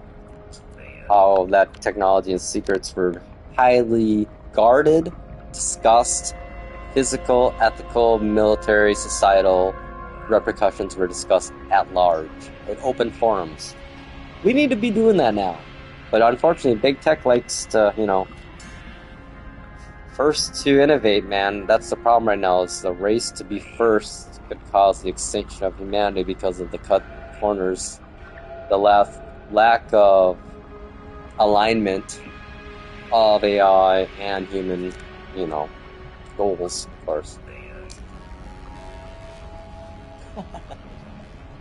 Honestly, I think if when AI becomes a real thing, there won't be a monetary-based system anymore. It'll just be, if we can get to that point, the positive AI world, utopia, way, no one works. People work, yeah, if for things that they can't do, and those people probably have a higher ranking in society, but the moment everyone has enough, no one cares. It doesn't matter. It doesn't matter if you have more than anyone then, when everyone already has enough, There's no identity of having more, and then you start to become probably a negative thing, maybe even. Like, we don't know what a world of non-scarcity based economies look like, because we've never had it. And that's the reason why we never had it, is because that's how humans survived initially, Always foraging for something, man. Always hunting for a while. And then, hey, what if we actually took these things we can eat, planted them? Wait a second. Yeah, it's crazy, humans, man. Kind of makes you wonder, I think, honestly, the Fermi paradox, I'm a believer that the reason why there's no aliens is because they're all digital fucking entities. Like, I feel like that is the ultimate transcendence, good and bad. But I feel like there's probably also societies, maybe, if there are out there, they're old enough, that have maybe done the digital transcendence and then actually changed course away from it, realizing maybe this isn't the perfect thing. Maybe digital immortality is actually digital hell. Which, who knows? I mean, that's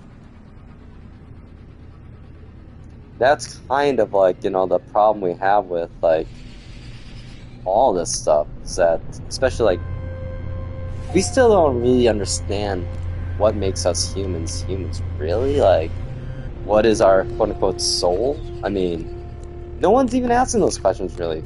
We have the technology where we can theoretically test some of this stuff,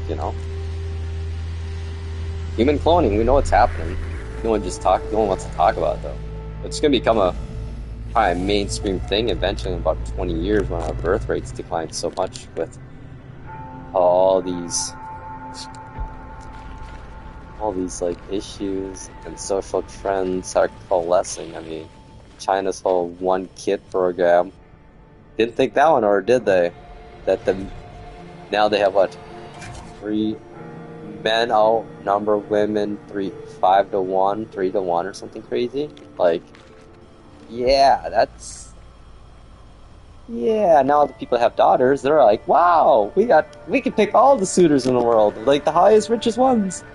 So it's like, it's such a funny thing how, like, that's the reason why families were basically aborting infant females in China, because, society wanted a male, because they have more rights, property, or whatever, and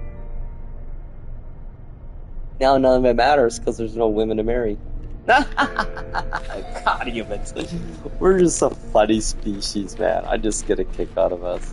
We're so brilliant, but yet such idiots, So, like, such geniuses at times, yet so stupid. I mean, it's hilarious. And I hate to say that. I always think, man, these young generation's gonna fix it, but you know what? We fix one thing and break 2 other things. It's our problem we have. Thus, what would that be called, I guess? The dilemma of being a human, I guess? The dilemma? No, the battle of innovation, stagnation. I don't know. Oh well, whatever. I just look at it, laugh. I got no solution, so I'm not helping. If anything, I just like to analyze and look at things that happen in the world. And at times, I like to be more of a bystander of life. Because if you watch enough life, when you do participate, you can make your participation really special. That's the thing, you know. Tact, timing, patience. Nowadays, that can set you off.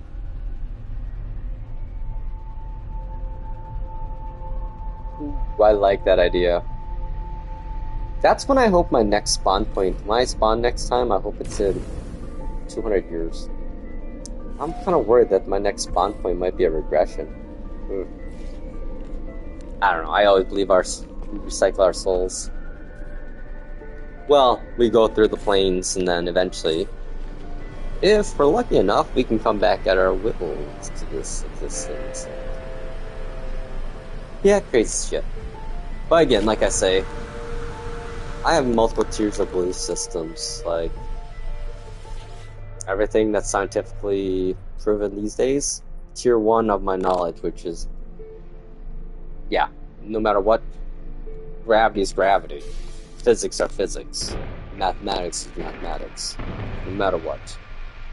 Beyond that, though, when we keep going up the levels, then it gets a little crazier. Like, quantum mechanics. That's on the level of religion in a way, but the reality is that it's reality. Quantum mechanics, I mean, it is quite literally magic. It's funny, because a lot of the paganistic belief systems have talked about concepts which quantum mechanics addresses for 2,000 years. It's kind of interesting, ain't it, eh? So, I don't know. I think therefore I am, I guess, you know, Look at that! The NPCs are they pushing my... Oh, that's hilarious! They're literally... I should move that out of the way. Sorry, guys, gotta park that in the middle of the square here. Oh, maybe I'll say there. I thought that thing was moving. I'm like, what's going on here? Okay, there we go, sorry. My bad. Traffic parking was not being very good. Let's see, where am I at here? This is...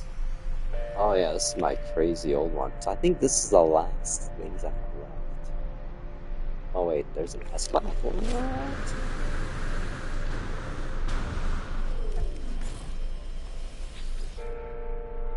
Okay.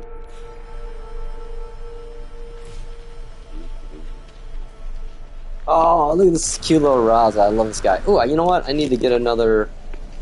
I need another... No, I'm good. I got my little golden Raza. Yeah, this system had some really cool fighters. It's kind of why I made my base here back, what, 7 years ago?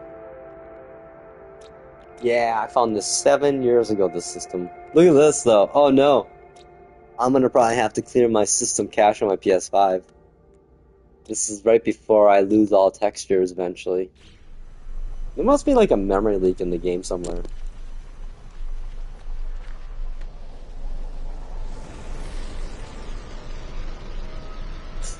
Such a question.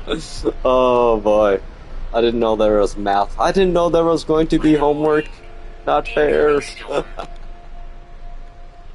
Oh, I wish I knew more about physics. Every week I try to go back and revisit all the quantum stuff, but it's so hard to wrap my head around at times.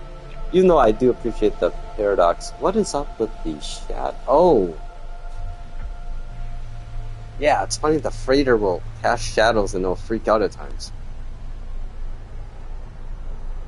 Okay, yeah, we're gonna go somewhere and then I'm gonna make some breakfast for dinner here, some brunch. Dude, I made biscuits? Oh man, I've been making everything. I'm sorry I didn't see the whole thing. I have to bring up mine. Man, it's been fucking ever since I did any math or physics or anything. Actually, sorry. I'm lazy. Sorry, my friend. You're smarter than I am for sure in that regards. Like I always tell people, I'm not that smart really. I just like to observe stuff. I'm just really friendly, so people, I don't know, it's, if there's a life hack I would recommend to people, it's not for everyone maybe, but just be nice to people. Be friendly. You'd be amazed of where it gets you in life. Like, how much more memorable you become. Like, it's amazing. You'd be amazed how life will turn around. It's not something you can just turn on either. You gotta, genuinely believe it too, Because if you fake that kind of stuff, people are gonna see you do that and call you out and be like, yeah, no. That's gonna make it even worse. So, no, just generally being curious and, like, Ted Lasso, be curious. That is such a great quote from that movie, and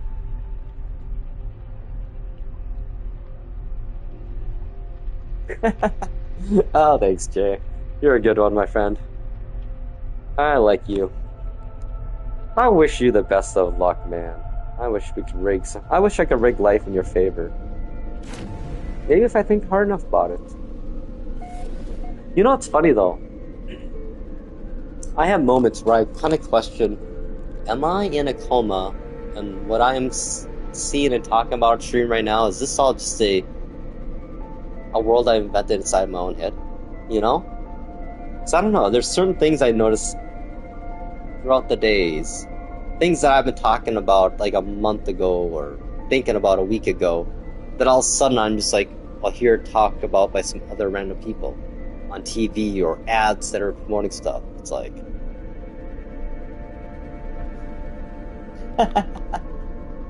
hell yeah, dude. I like US. I mean, I haven't been to the UK though. I was in Germany in high school. Really cool.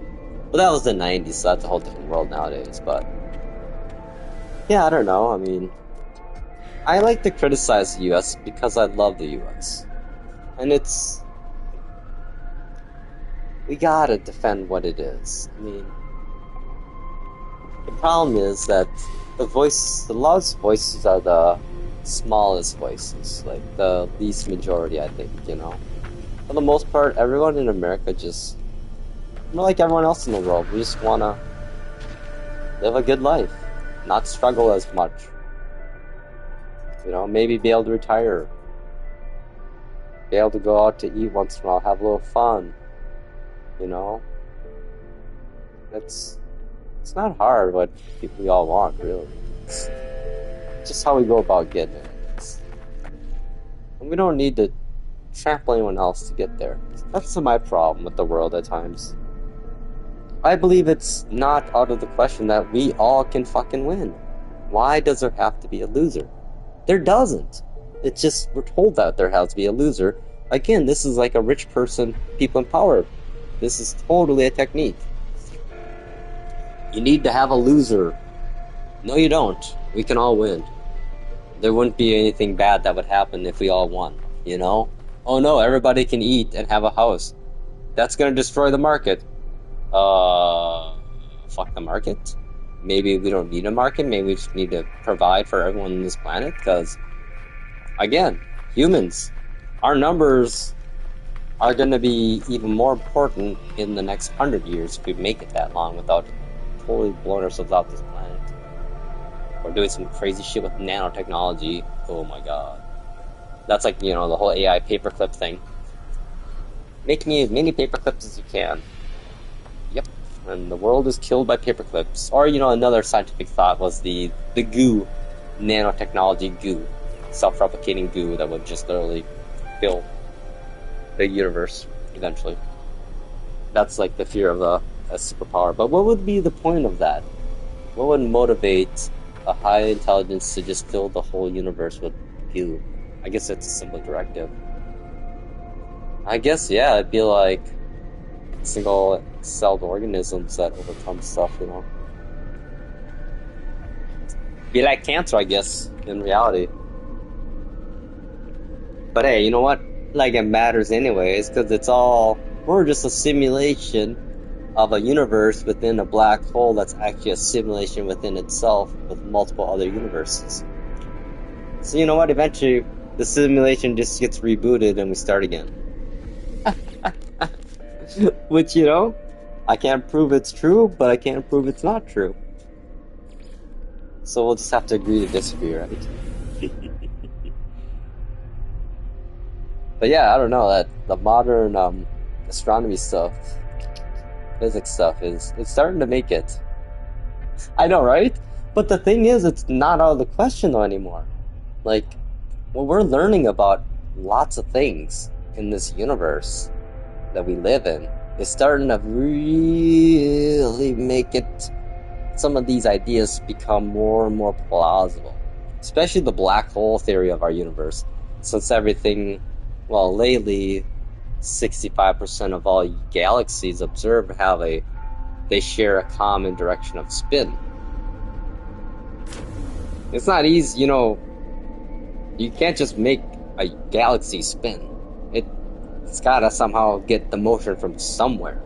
So basically when the Big Bang occurred, the Big Bang itself was already spinning, which would be indicative of being within a black hole. The event horizon or whatever.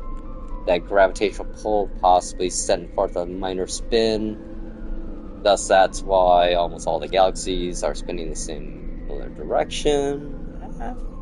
And then the whole, you know, James Webb Telescope and detecting the farthest away galaxies that shouldn't be as young as they are.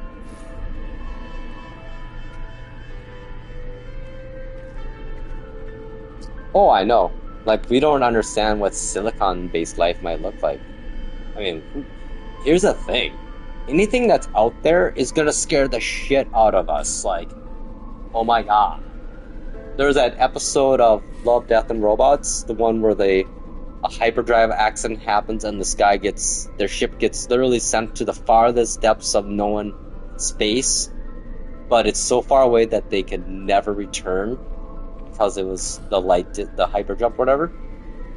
The part I loved about that was at the end is that the being that would rescue these people that would get lost and basically put them in a mental simulation was I loved at the end he wanted to know, I want you to show me what you look like. And then she was basically like, I would frighten and terrify you. But he wanted to see her still. Combination. It's a hybrid of techno, biological, possibly. I mean, I don't even know what to think it would be like when we think about it. I mean, again, all we know is carbon-based life form in very specific conditions and physics that I mean, the way we measure time. Look at how we measure time. Quite literally, we measure time by a rock going around the sun. Yeah, I'd say something like the Borg, possibly. But, I mean, again, I don't even know. I mean, they could be like a fucking microchip for all we know and literally communicate telepathically or through light waves. I mean, that thing us humans, we're so limited in just our basic senses. I mean, just in our visible light, the visible spectrum of light that we can see is so narrow. Like, how do we not even know that we literally are coexisting with another entity that's on a different level of existence than we are, or a different spectrum of existence within our own reality? You know? Like, I can't see ultraviolet rays. What would that be like if you could see that all day? I mean, we'll cybernetic upgrades eventually, if we don't kill ourselves off before we get to that point, would definitely... I mean, we don't even know what's in our damn oceans, man, you know? Like, we're all about going to space, but you know what? Let's fix this planet. I love space. Yes, it's our future, but let's fucking fix this planet. Let's use our oceans as a way to test and prepare for deep space exploration by creating colonies here on Earth in our oceans. Because you know what? It's a very harsh environment and similar to what space could be like. I mean, there's a reason why they train underwater, you know. But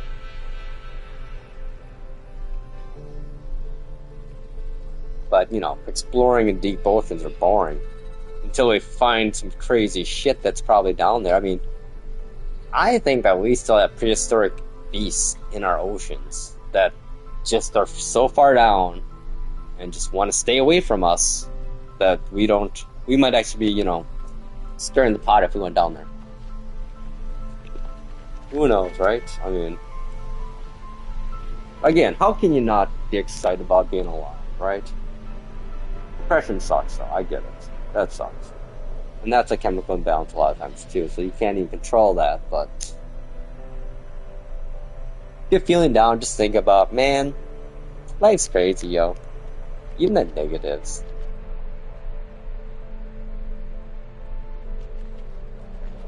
Oh yeah, it's like, I like my favorite saying from the movie Contact, kind of explaining why they believed that there was life out there, just a waste of space otherwise, And we're like one instance in one. If there was only one species, one intelligent life per galaxy, just think of how many there would be. And look at how big the scale of space, like, I'm really trying to get my friends' kids into No Man's Sky because it teaches them things that school can't, I think, and that's a sense of scale in life, in reality, like, I mean, like this, like, as a kid, I was intrigued by this kind of stuff, like, okay, I love scale, so yeah, this ship I'm in, it's pretty big. But then this frigate, well, let's see if I can get close to it without it. Hell yeah. It's funny, like, a lot of people are worried about other species. I think if you get to interstellar space travel, I think all evil things kind of go out the window because there's no point. I mean, you've already attained what other point is there to control a solar system or a species of other? Yeah, I don't get it. If anything, I guess I shouldn't say that. Look at us humans, right? I worry about us humans and making contact. We're gonna do all the wrong things. Like, oh god, oh my god, death love robots. The latest ones with I love the little mini apocalypse end of the world one. Oh my god, it's so well done. It's like tilt action or tilt shift camera styled. So good, check it out. Those are really fun. They have a zombie one, a end of the world one, UFO one.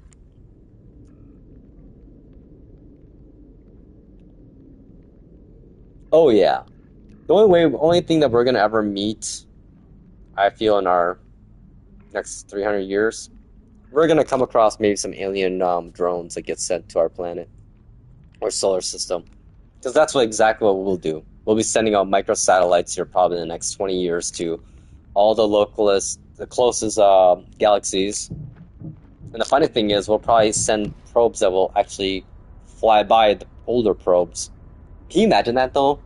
If we get to interstellar travel, being on the first ship that goes to Andromeda, and then literally get into Andromeda and already having humans there because our technology got better and better, and the chip got shorter and shorter significantly, so much so that an expedition that started 10 years later beats them there. Would that be wild? Oh man, I love that. I love thinking about that.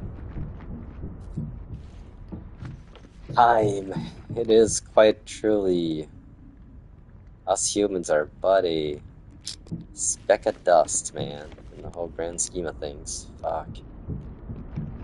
We're just a little fragment of a little grain of sand on the big old beach of the universe.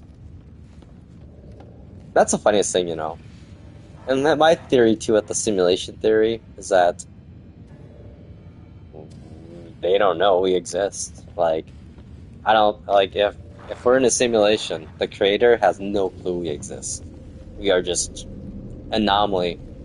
The simulation, I feel, would be a greater test was going on or whatever.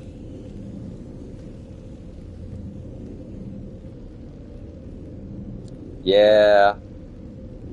Well, that's the thing, I've seen it firsthand, man. Things started breaking down at 80.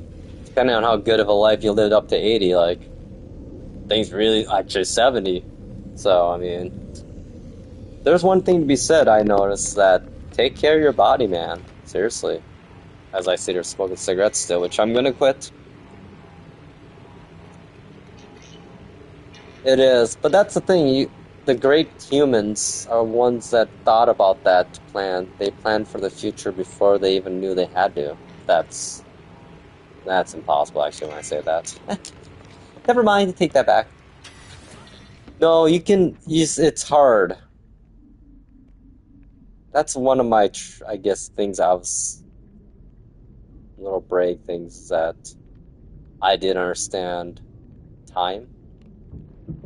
So in front of me on my shelf, I have almost every single thing from childhood that mattered to me in pristine condition.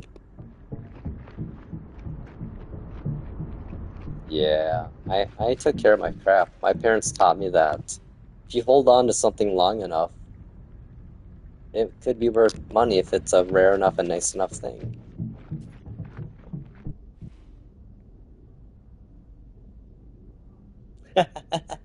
Yeah.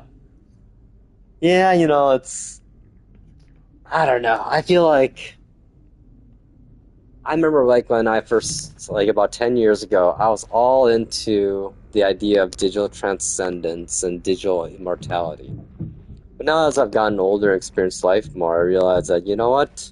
I don't want that. I want a start and end to this one, and we'll just, if I get another go respawn, bonus. If not, hey, it was a hell of a run. Like it matters anyways, I'm dead. So it's like, yeah, I don't know. I just want, if anything, I'd rather be reincarnated 200 years from now. I just want it to be where I'm in space, not on this planet at some point. But I feel like this is a very important time in humanity that we're all living through a very key pivotal point in humanity, though.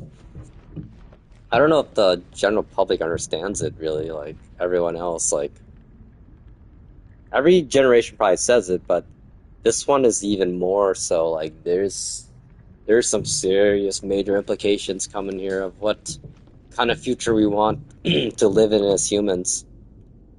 I mean, we're at like a serious inflection point of everything, like culture, society, technology, politics, global community,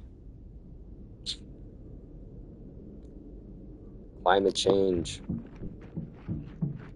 Like, I mean, if you look back in history, you know what always killed every great civilization? Overabundance, overproduction from the land, and climate change events.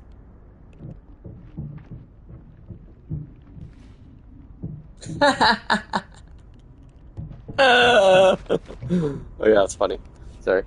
Oh, I keep wandering around my freighter like, oh, I forgot what I was gonna do here. That's why. Oh yeah, I was gonna go with my refiner. I've been making lithium. Actually, no, I'm refining my one gas into another gas. Hey, it's still here. Good deal. What am I trying to get? Radon. That's what I need. Radon and sulfurine. Cool, I memorized it. Wait, did I warp this one out? Oh, I get so lost in my own freighter. There we go. We'll go over here, do one more of those. Yeah, I didn't realize you combine all three gases and you get methane. Or, yeah, methane. Funny though, I've been trying to find lithium, which is on ocean planet, but every ocean planet I go to, no lithium. So yeah, good problems. Hell yeah, kind of like Tron Legacy style, eh? Love it. I love that movie. I hope Ares isn't horrible. I'm just worried.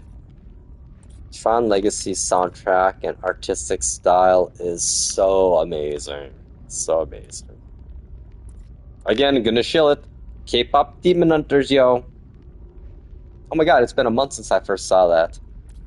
That was some fun ass shit. And that music, oh, I'm not a K-pop person, but man, some good ass music. And if you want to get the the frisson or the body chills, like that movie will have your emotions riding, yo. It's like, yeah, I cried my ass off quite a few times. Like so many moments. I mean, it's so many themes. The theme can be applied to so many situations. Yeah, check it out. You're not gonna hate yourself. It's not gonna be the worst 90 minutes ever of your life. You're probably gonna watch it again. Alright, dude, have some fun with Delta Force, man. Jay, thanks for stopping by, man. You and I, we have some fun ass conversations. Like, you make me think about stuff, and I like that. I like thinking. You know what? I'm gonna save and heat up in my air fryer my biscuits I made. I made some, well, I made sausage, egg, biscuits. Yeah, 2-minute reheat. It's gonna be perfect. Hi, y'all. It's been fun today. I'll maybe see you later tonight. We'll see. I don't know. I got playoffs coming up in my NBA 2K16 season, so. Hi, y'all. Have a great day. Like I say, try to be good to somebody and say hi. Be nice. Infantry Give them a full. smile.